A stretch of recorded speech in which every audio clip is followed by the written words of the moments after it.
On est sur l'atelier territorial Cyclone pour le territoire Nord.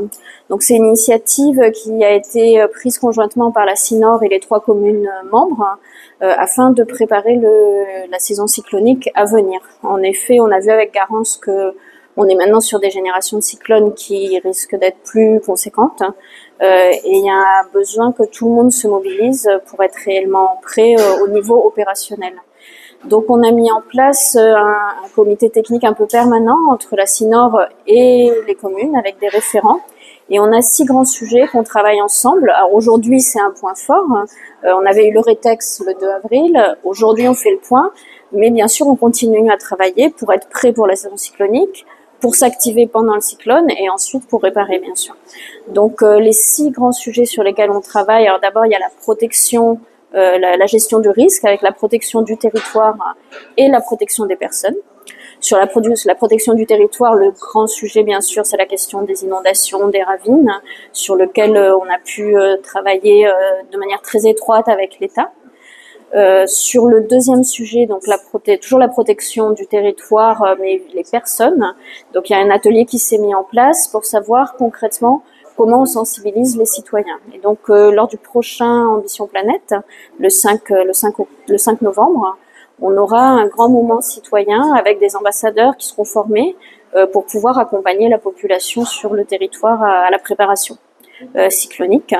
Et de la même manière, dans cet atelier, ils ont parlé des évacuations et de l'hébergement de masse, parce qu'effectivement, sur un plus gros événement, il faudrait qu'on soit capable d'évacuer un nombre de personnes plus important. Et ça, c'est encore quelque chose qu'on construit.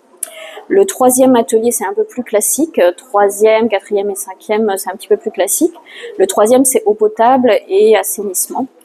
Globalement, le gros point important, c'est de s'assurer d'avoir préparé, c'est-à-dire d'avoir des groupes électrogènes, d'avoir des pièces de rechange pour pouvoir vite remettre en place les équipements. Sur la partie voirie et équipement, pareil, il faut préparer, il faut élaguer.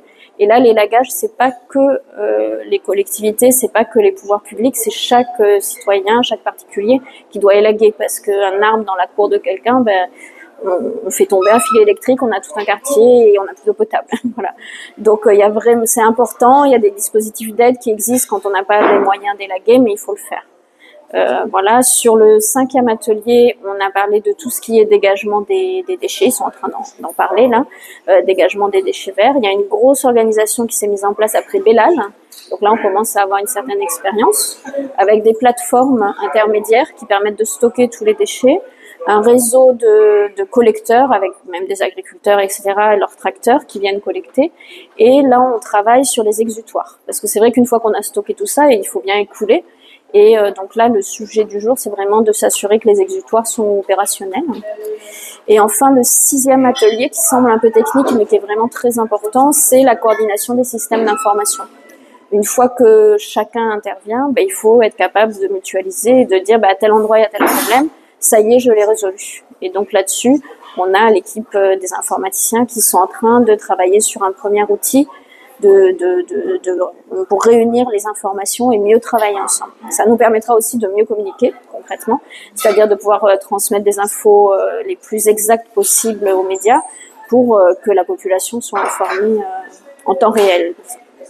Combien de personnes sont réunies aujourd'hui? Alors on a 120 personnes, je pense, la dernière fois que j'ai regardé la liste d'émargement, on était à 120 personnes, avec tout, bien sûr, les collectivités présentes, mais aussi tous les services de l'État et le monde associatif autour du risque, qui étaient présents autour des tables. Et l'originalité de la démarche, c'est de pouvoir mixer justement à la fois le niveau opérationnel et le niveau stratégique, et de mixer les institutions. Ça permet en intelligence collective, ça permet de faire ressortir des choses opérationnelles.